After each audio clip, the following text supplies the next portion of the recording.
రామాయణం గురించి ప్రదర్శిస్తున్నారు. కోసల రాజ్యంలో ఈక్ష్వాకు వంశానికి రాజైన దశరథ మహారాజుకు ముగ్గురు భార్యలు. వాళ్ళ పేర్లు కౌసల్య, కైకేయి, సుమిత్ర. వాళ్ళకి చాలా సంవత్సరాల నుండి సంతానం కలగలేదు. కాబట్టి వశిష్ఠుడు పుత్రకామేష్ట యాగం చేయమని సూచించారు. దశరథ మహారాజు వశిష్ఠుడు చెప్పిన మాట ప్రకారం పుత్రకామిష్ట యాగం చేశాడు. యాగగుండంలో వచ్చిన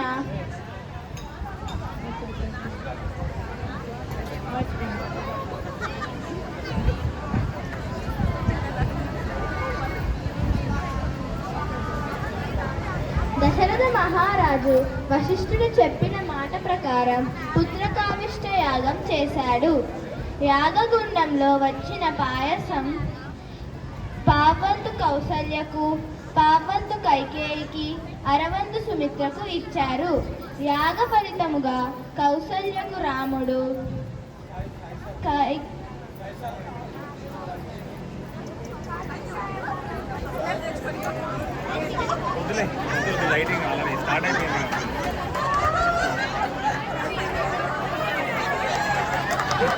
కౌసల్యకు రాముడు, కైకేయికి భరతుడు, సుమిత్రకు లక్ష్మణుడు మరియు శత్రుఘ్నుడు జన్మించారు.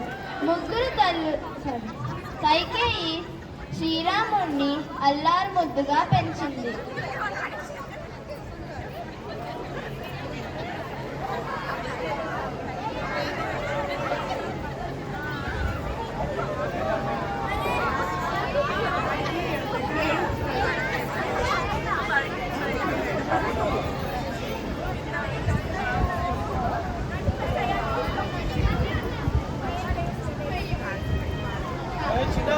కైకేయి శ్రీరాముణ్ణి అల్లారు ముద్దుగా పెంచింది. ముగ్గురు తల్లులు నలుగురు కొడుకులను అల్లారు ముద్దుగా పెంచారు.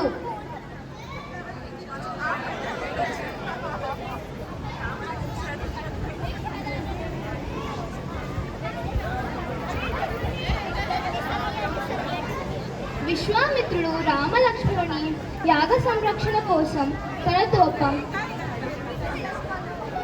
తనతో పంపమని దశరథుడిని కోరుతాడు. రామ లక్ష్మణులు విశ్వామిత్రుడిని అనుసరించి అరణ్యాలకి వెళ్తారు.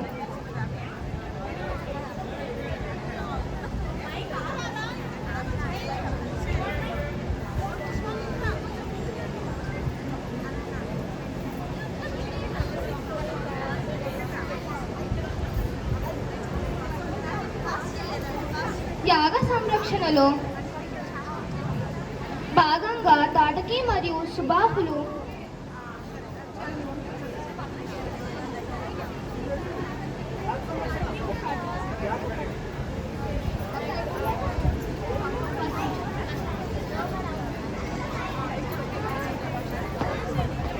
సంరక్షణలో భాగంగా తాటకి మరియు సుబాహులు రామలక్ష్మణులు వధిస్తారు.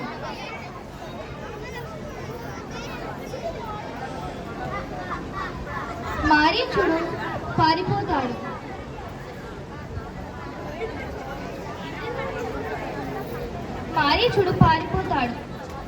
శ్రీరాముడి పాద స్పర్శతో శిల అహల్యగా మారుతుంది.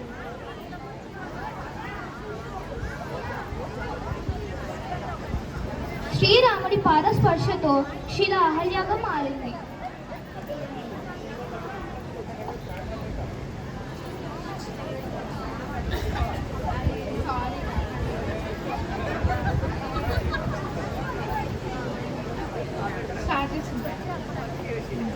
జనక మహారాజు సీత స్వయంవరాన్ని ప్రకటిస్తాడు. ఆ తర్వాత విశ్వామిత్రుడు రామలక్ష్మణుని మిథిల రాజ్యానికి తీసుకుని వెళ్తాడు.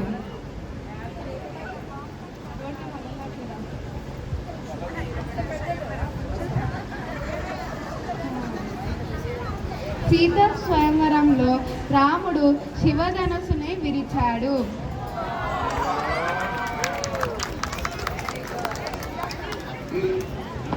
సీత తండ్రి అయిన జనక మహారాజుకు రాముడు ఇలా చెప్తాడు.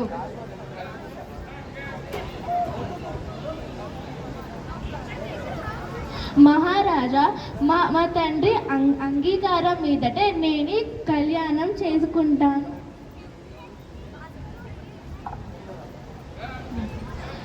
జనకుడు దశరథ మహారాజును మిథిల రాజ్యానికి ఆహ్వానిస్తాడు.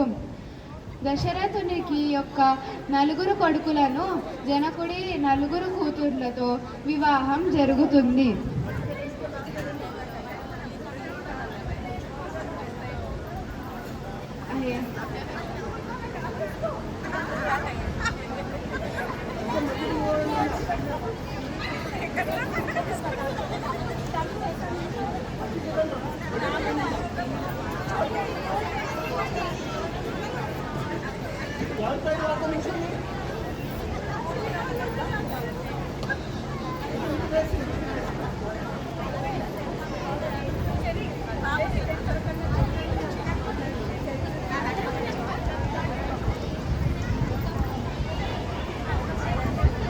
దశరథుడి మంచి ముహూర్తాన శ్రీరాముడికి పట్టాభిషేకం చేయాలని నిశ్చయించుకున్నాడు.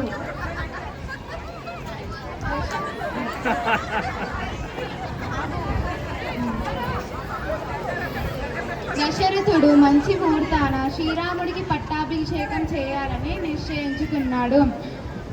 మందర కైకేయికి రాముడి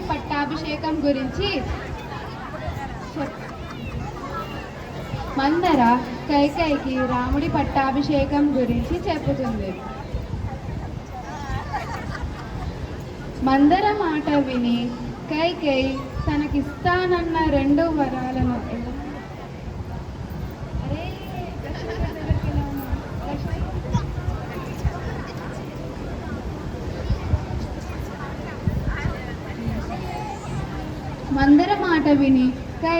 తనకిస్తానన్న 2 వరాలను కోరుతుంది. మొదటిది భరతుడికి పట్టాభిషేకం జరిపించడం.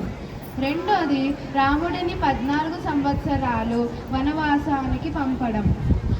ఇష్టం లేకుండానే దశరథుడు రాముడిని అరణ్యాలకు పంపిస్తాడు. రాముడితో పాటు లక్ష్మణుడు మరియు సీత కూడా వెళ్తారు.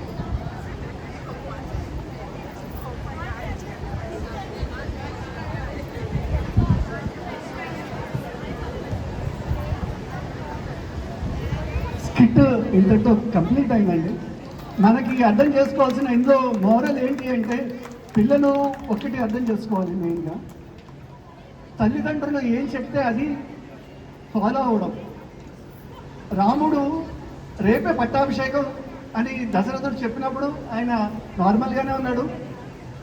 నెక్స్ట్ అదే రాత్రి రేపు నువ్వు వనవాసానికి వెళ్తావు అన్నప్పుడు కూడా అంతే ఆనందంగా స్వీకరించాడు. పట్టాభిషేకం అంటే ఆనందపడి చేయడం కానీ, రేపు వనవాసం అంటే నాన్న నువ్వు నన్ను వనవాసం ఎందుకు పంపిస్తున్నావు అని చెప్పుకొని ఆయన క్వశ్చన్ చేయలేదు. నాన్న వాళ్ళ తల్లిదండ్రులు ఏం చెప్తే అది ఆనందంగా స్వీకరించాడు. ఒక టైంలో దశరథుడు చెప్తాడు, నువ్వు నన్ను చెరసాల్లో పెట్టి కావాలంటే నువ్వు రాజు కింద అయిపోవచ్చు, నీకు ఇబ్బంది ఏం లేదు, నన్ను చెరసాల్లో పెట్టినా నేను బాధపడను, నిన్ను మాత్రం నేను పోగొట్టుకోవడం నాకు ఇష్టం లేదు అని చెప్పిన తండ్రి మాట తప్పకూడదు, తండ్రి మాట మీద నిలబడి ఉండాలి, ఆయన మాట ఉండాలి అని చెప్పి ఖచ్చితంగా వాళ్ళ తండ్రితో అదే చెప్తాను, నేను వనవాసానికి వెళ్ళడానికి కూడా ఇష్టపడతాను, కానీ మీ మాట పోకూడదు అని చెప్తాను. తండ్రి కాలం చేసిన తర్వాత కూడా వాళ్ళ అమ్మ అరణ్యానికి వచ్చి, రామ మీ నాన్న కాలం చేశారు, ఇంకా మాట ఆయనతో వెళ్ళిపోయింది, నువ్వు ఇప్పుడు కూడా నువ్వు రావచ్చు, రాజ్యానికి వచ్చి రాజ్యం తీసుకోవచ్చు అన్నప్పుడు కూడా ఆయన వెళ్ళినా నా మాట అలాగే ఉంది, నేను ఆ 14 సంవత్సరాలు కంప్లీట్ చేసిన తర్వాత నేను వెనక్కి వస్తాను అని చెప్తాడు. సో మెయిన్లీ ఇది మీ అమ్మ నాన్నలకి అందరికీ తెలుసమ్మా, పిల్లలకే మీరు అర్థం చేసుకోవాలి.